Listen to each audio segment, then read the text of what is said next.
courage might be a descriptive word for an entrepreneur. I think you have to be courageous. I think you have to be stubborn. I believe that businesses can make a huge impact. I believe it's imperative of every business to make an impact. Welcome to Commune. We are on a mission to inspire, heal, pass down wisdom, and bring the world closer together. This is the Commune podcast, where each week we explore the ideas and practices that help us live this healthy, connected, and purpose-filled life.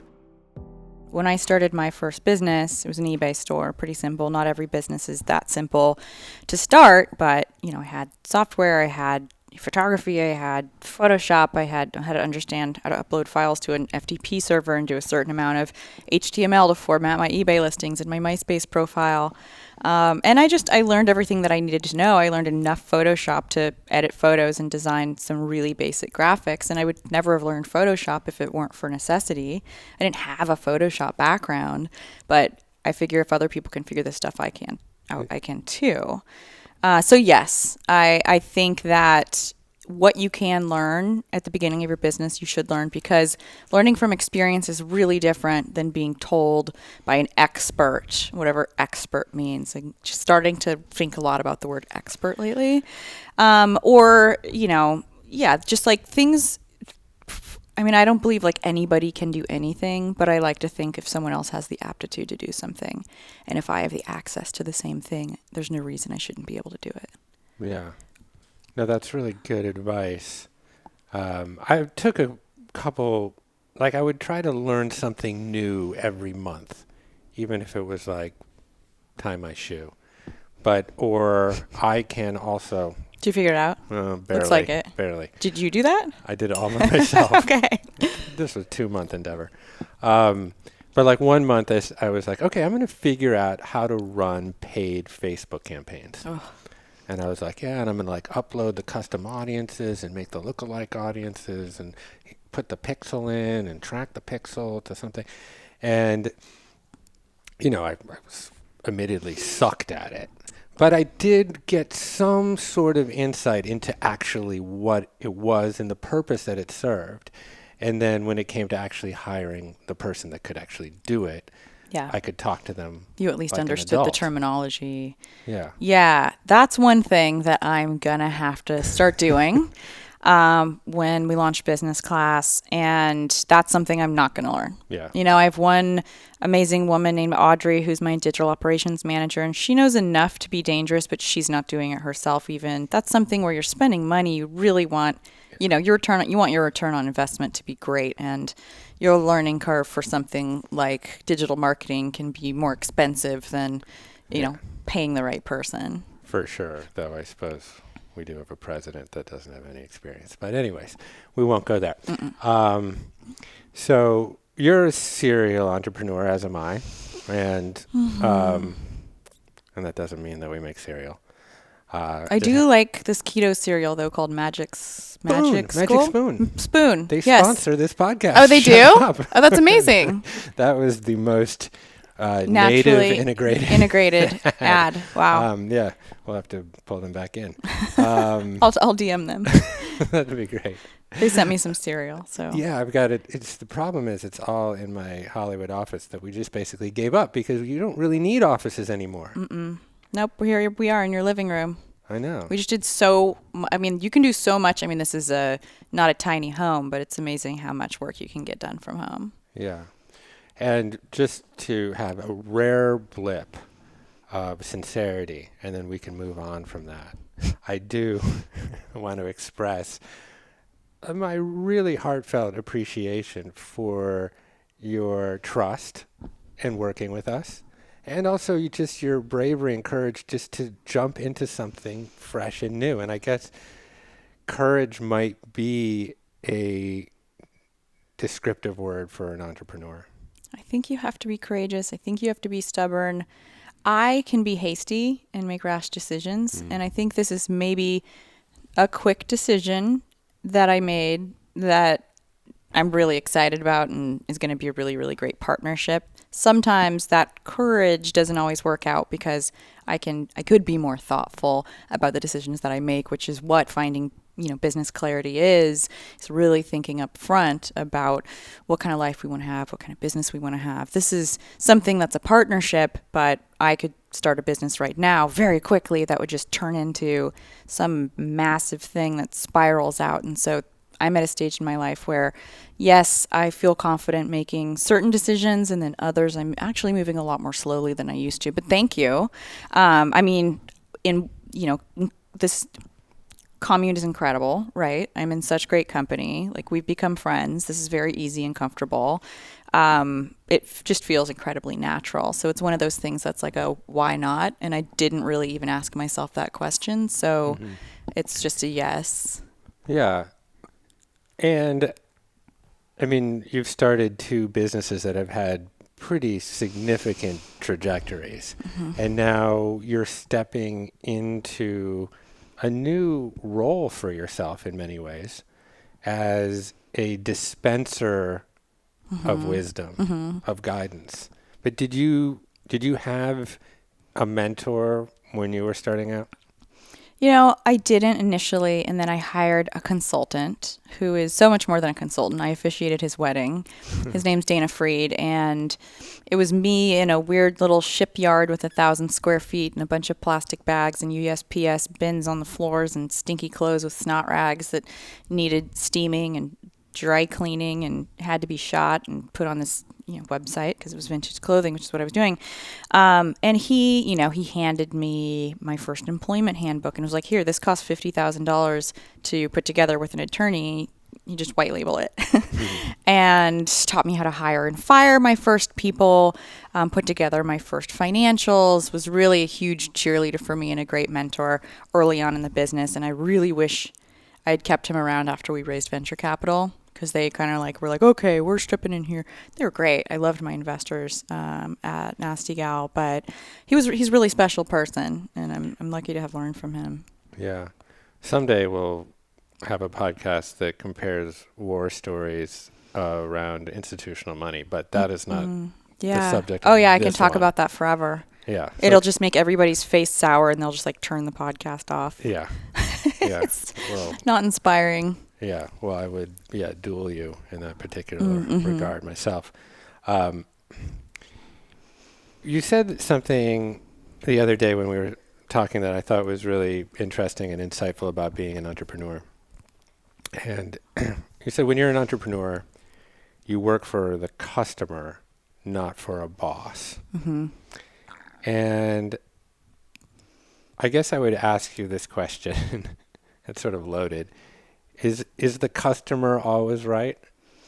No, totally not. But it doesn't really matter. It's like if you're in a relationship and you hurt the other person, even if you disagree, you just apologize and move on, because it's the result of what happened, not your intention sometimes that you have to answer to, right? It's just so much easier to say wow, I didn't realize this would affect you like that. Here's how I can make it right. It's just so much easier than battling people or customers, and people often just want to be heard. And it's the same thing with employees, right? They come to you and all you have to do is acknowledge people and say, hey, I hear you. I understand the impact that you made on your life. Your dress is late. You were supposed to wear it to a bachelorette party. I'm so sorry that it didn't get to you before you got to Vegas. Let us overnight you one, or let us overnight one to Vegas, or let us give you a generous store credit, right? That stuff goes so far. Just a little bit of generosity, even if it's just listening to people, but especially taking action, showing people that you really care and make it right for them. Even if you don't feel like you really did that much wrong, they'll become a loyal customer forever. Yeah. I was reading that, who was it? It was Marshall Field. Remember Marshall Fields? It was kind of like a Nordstrom's-y sort of thing. I think he coined that. There was another... The customer's always right. Yeah, there was another retail giant that also felt that way. That was it didn't matter, just always do the right thing. It's kind of that protocol at a restaurant. If someone complains about their food, let's bring them another meal, and that's it. It's cheaper to retain a customer, even if you have to deal with them, than it is to acquire another one. It's cheaper to... That's a good point. retain an employee and develop them and coach them than it is to hire someone new, and it sets your company back several months. So it's just like, it's just way better to invest in people, including your customers. Yeah. Let's talk a little bit about team and leadership, because that's, for me, something that I went to the School of Hard Knocks on it. And I would say for a prolonged period of time, to be honest, like a too long period of time, I felt like I needed to be involved in every minuscule decision that happened. And it was, in retrospect, really disempowering for the people on my team, but also in the end sucked for me, because now that I'm a little bit more of a grown-up, I'm so glad I don't have to make every decision. I know. That took me a really, really long time. We think we're so special and we know so much more than everyone else, and ideas are so much better because we're inspired entrepreneurs, right? And that's just not true.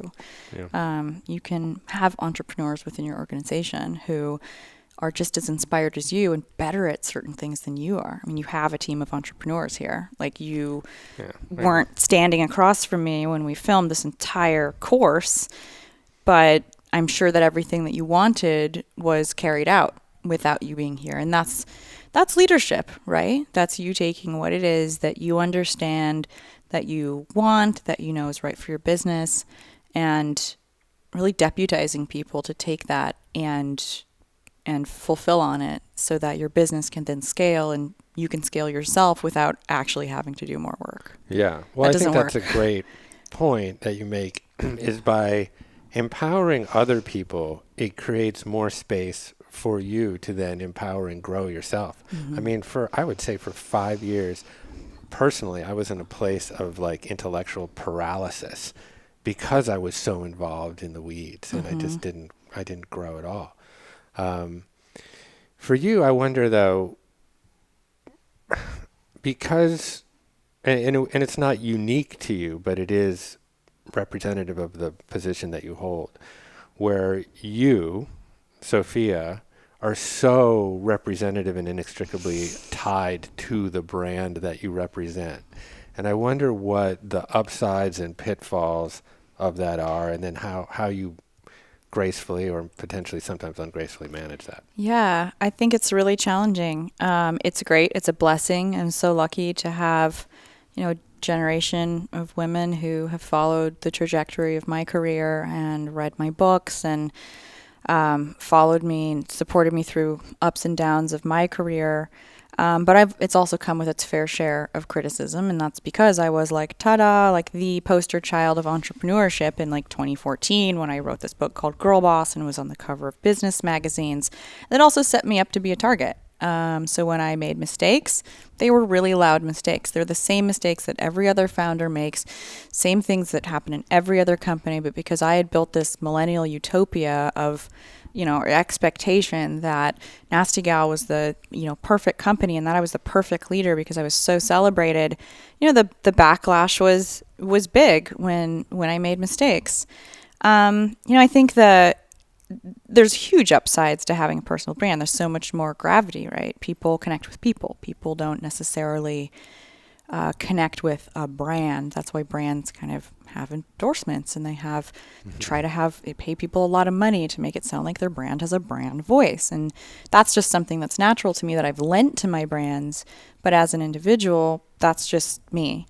Yeah. Which also, in terms of scaling myself, I can't like delegate copywriting. Like, I have help here and there sometimes, but my voice is very specific. I can't, so there's a lot of things that only I can do because otherwise it feels like I phone things in. But most of that is about marketing and creative and things that I really enjoy anyway. But there are certain things that I'm going to have to do because, everything that I'm building really is coming from what I care about and what I actually believe. That's not something anyone can really be clairvoyant about or invent. Yeah. No, you said something, I think maybe it was the first time we spoke, that has stuck with me around vulnerability on social media. And you obviously being very front forward in your brands, but also just in your personal brand. And that you are very honest and vulnerable, and you offer a window into your life, which people resonate with and appreciate. But that sometimes that vulnerability has to be curated, I think what you call performative. Yeah. Right? And there's probably parts of your life you're just like, well, that part is off limits, And I wonder how you manage that. Like how do you delineate between being vulnerable and open and then this is just my private life? Right. Yeah. I'm pretty open about most things. And I learned that there are certain things that if you announce them, oh, wow, like this is, I'm going to talk about my experience of this really challenging thing. It's like, okay, for example, about a year ago, I had a miscarriage, right? I haven't talked about it, and I have enough distance now that I don't need to, it's not like a big thing. No one's going to reach out to me.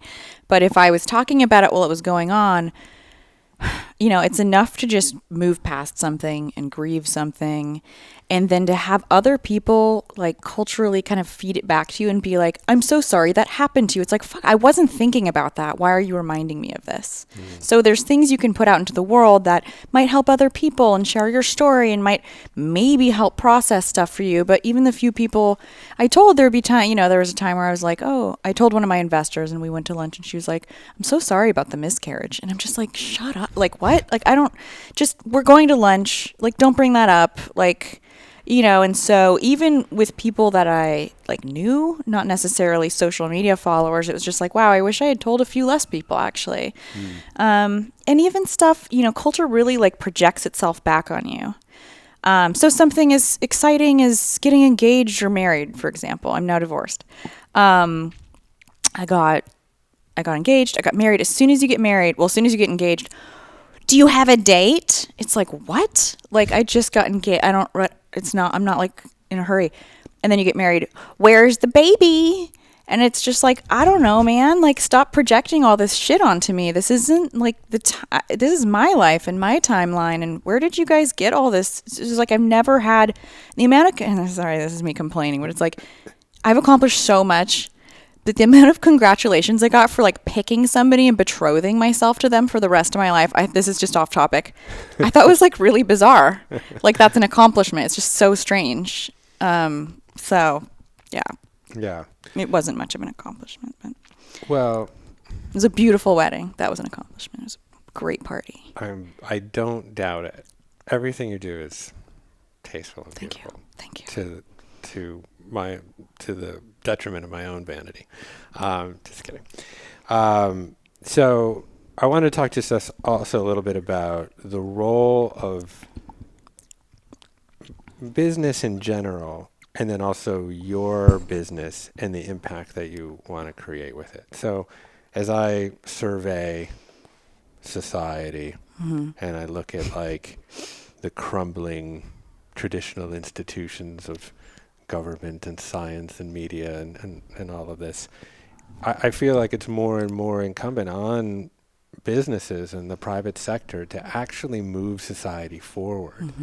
And I think we've seen in the last at least 4 years, business leaders take more of an active stance on social issues. I wonder how you see the role of the private sector or businesses generally around the notion of social impact, and then more personally, what does that impact mean for you, and where are you positioning your legacy within that? Yeah. Somehow naturally I've made an impact just by selling dresses that made people feel more confident. So that just happened somehow, and that was probably the beginning of what that felt like, but it was very unintentional. And I put that energy out into the world a lot, but it's fashion, it's stuff, it's not super sustainable. That was part of my life for a long time. I do believe, I believe that businesses can make a huge impact. I believe it's the imperative of every business to make an impact, a responsibility of anyone who is fortunate enough to have a business, if they can afford to in whatever way they can, because not everybody can make an impact beyond impacting their own lives and feeding their families. It used to be, and like you said, it's, the last few years, right? And I built a company called Nasty Gal, an edgy, progressive, provocative fashion brand. And when I wanted to do like a program where we donated a part of the proceeds to Planned Parenthood, my entire executive team and marketing team, and this was, I don't know what, 6-7 years ago, a long time ago, they were like, oh, no, you're gonna alienate half the population. Yeah. And that's just, it's a different era. Totally. Like, that's just table stakes, it's totally okay. It was so polarizing and frowned upon for businesses to take any position in anything politically, culturally, environmentally. We've trickled into it, but so I think it's really interesting. I think a lot of it can be kind of performative, but I also would rather companies pretend than not do anything at all. And I think over time, businesses will be held accountable. So we see more and more of that. And as a marketer,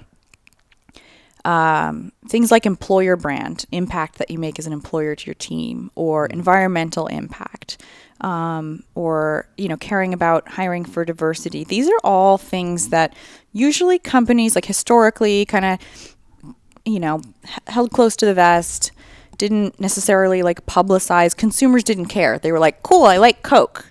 I like this thing. Cool, you sold me this thing. Your ad worked. And now it's the integrity of companies that's selling things, right? Yeah. People care about what Uber's like on the inside. And then they'll book an Uber. Yeah. 10 years ago, that wasn't the case. And I think that's an incredibly powerful thing. Yeah. I think that's a great point. And it's very empowering for the individual. And you almost can't talk about this topic right now without talking about diversity and inclusion. And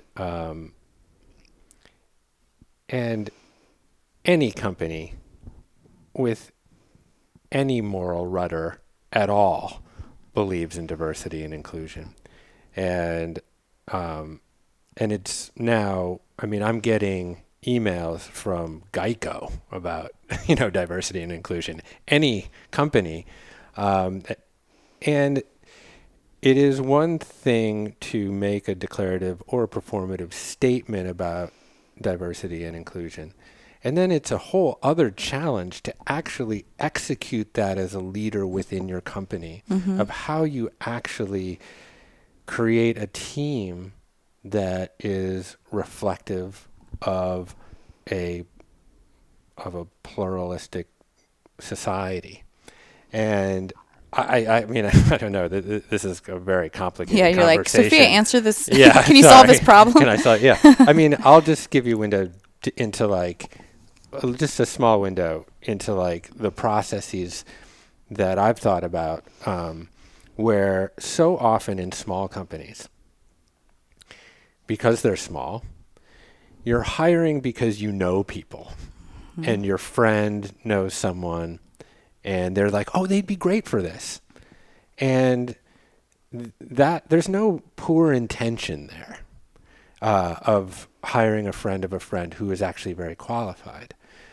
But what that precludes is a broader and wider process that opens that role up to as many people as you possibly can. And so that's one thing that I've committed to in my businesses, where as tempting as it is because I honestly don't love hiring. It's not like a favorite pastime of mine. Yeah. I actually really like it, but I get what you mean. It's like, you can interview 50 people, or you can be like, oh, cool, my white friend's white friend. Right. Yeah. So I don't know if there's any other windows into wisdom that you have around this topic, but I think it's it's right out there, and I think people are trying to Yeah. figure out clumsily how to best deal with it. Yeah, it's incredibly important. I think it's, for businesses have to set examples from the inside out of what they want their audiences to look like. And it benefits everybody to have a broader customer base, right? To serve a variety of people.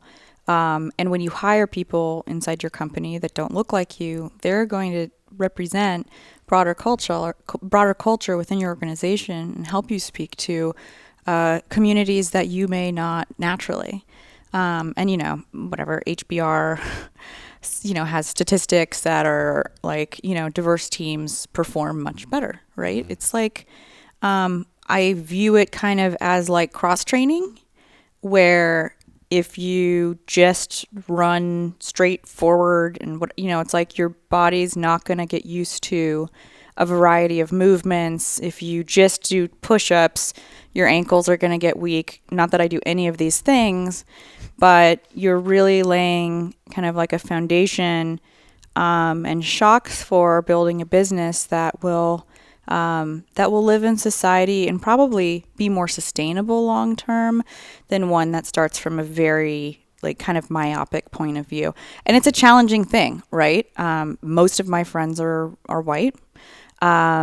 I really would prefer to work with people I've already worked with. Not all of them are white. I think we did a really good job hiring for, a diverse team at Girl Boss. But it means going outside of my social circle. It means making sure that we're hiring, that we're casting a very wide net for positions that could be really, really easy to fill with, someone who's close by or someone who knows someone. But and on top of that, companies are being held accountable to it. People are asking, I'm sure people are asking you, what does your team makeup look like? I'm not even part of Girl Boss anymore, and people are asking me for statistics. Yeah. And I'm proud of, what they were when we had more than 5 people. And I'm going to be proud of what our team looks like once I have more than one employee at Amoruso and Co., my new company. Yeah. So let me ask you about you right now and the process that you're going through and that the person that you're kind of stepping into, because I've always thought that you don't really know how much you know until you teach it. Totally. And I wonder if you're going through a process right now as you're generating all this curriculum around business and how to make one, of like, holy shit, I know a lot. I know stuff. Yeah. I know stuff, and it's exhausting, and like I'll like age with it. It's like showing up on my face, so I might as well make money off of it. But yeah, right. Like I know a lot, and I've expressed it really piecemeal in interviews and in Instagram captions, but I've never really digested it into any kind of resource that's the kind of resource that I would want. And finding business clarity is that. Business class will be that. And, 14 years of huge successes and total face plants is like, I better like make use of this. I better help. I'm so tired. And I said this a little bit earlier. It's like I spent the last 14 years of my career learning by trial and error, and now I want to help people not have to learn by trial and error. Like, please just like save yourself the pain, and you'll make plenty of your own mistakes, but at the very least just like take these data points and do what you will with them, because I have a lot of them. And it's great. It's like I'm moving into this almost coach like educator space, which is like I didn't even go to college. I never had coaches. I don't even really gravitate to that space very much. And I have this expectation of myself. It's like, sure, like I'm wearing orange and I can talk on camera kind of with a prompter, kind of. I can do interviews, whatever, if someone asks me questions. But I'm not like rah. I'm not like a born coach. I don't wake up every day to just turn on a camera and like start spouting inspirational shit. Yeah. And I really feel like I'm supposed to be that person moving into this. So yeah, I'm courageous and whatever, like I'm doing courageous things, but at the end of the day, I think we're all a little insecure about what we're doing. And I just feel like I'm totally not qualified to do this. These people have been coaching their whole lives. They just flip on a camera and they're like, yeah, you can do anything. And I'm just like, maybe you can't, because I can't. And here's what I know, but like, take it with a grain of salt. And I don't even know if that sells shit. Yeah. Well, Like, I think the demonstrable difference between what you're doing and what a lot of coaches, business coaches, are doing is that you actually have the experience of running businesses. I hope that's the difference. I hope someone cares. Because you could just be a coach for being a coach for being a coach. I know. And I mean, I feel a sense of kinship to you because we've been there on day zero. In the trenches. You know, we've been part of like the excitement, the best part for me, which I sense is the best part for you, which is like that escalator at the beginning when things are like catching. And then we've been there in the maintenance days and in the shaky days. And there's just no replacing that experience. And hopefully experience leads to Sophia. Wisdom. I think so. You just gotta, there's wisdom and then there's doing something with it. True. So you can be an academic and you can be a philosopher, but if you're Nietzsche, but you're miserable, like, I don't really care about your philosophy. He was miserable. Yeah. If you're a miserable person spouting philosophy, like, it's coming from, you know what I mean? There's so much out there written by miserable people that we're supposed to learn from. But it's like eating food that was made by someone who like hated making that meal. You know, it's got to be like imbued with like a bunch of bullshit. Like they're passing along some psychic garbage, even if their words like ring true. Whatever. Yeah. Go find some happy people to learn from. Yeah. Well, I have a very good friend who's a tremendous painter, and visual arts is also something that often gets attributed to like, or that the best work gets made out of this like lonesome pain, you know? And he was like, no, fuck that. I make my best art out of joy. That is such a played out, like passe thing, that whole pose. Like it's such a pose. Yeah. It's just like, okay, sad white guy. Well, life is so hard for you. And wow, you contemplated existence and it bummed you out. Join the club. You're not special. Yeah. Well, whether you are aware of it, and I know you are aware of it on some level, but I'll just reinforce the notion that you have the ability to inspire a lot of people, sail a lot of ships. Yeah. And I mean, you know, I can just see from an observational perspective, just on your social media, how much people look to you for guidance and for inspiration and for joy. And in some ways that's a lot of responsibility, but in other ways that's a great gift to be in that position. Yeah, it's a gift. If I leave this planet having helped anybody, right? Like I've done my job. And I think, and thank you, it's also a lot of pressure. It's like, wait, you're projecting all the stuff onto me because I wrote a book 7 years ago and you're saying I helped you? Like, only you can help yourself. You read a book. Like, I actually played no role in that. You should at least own and be proud of what you accomplished because I didn't change your life, right? Only people can change their lives and they love to give their power away.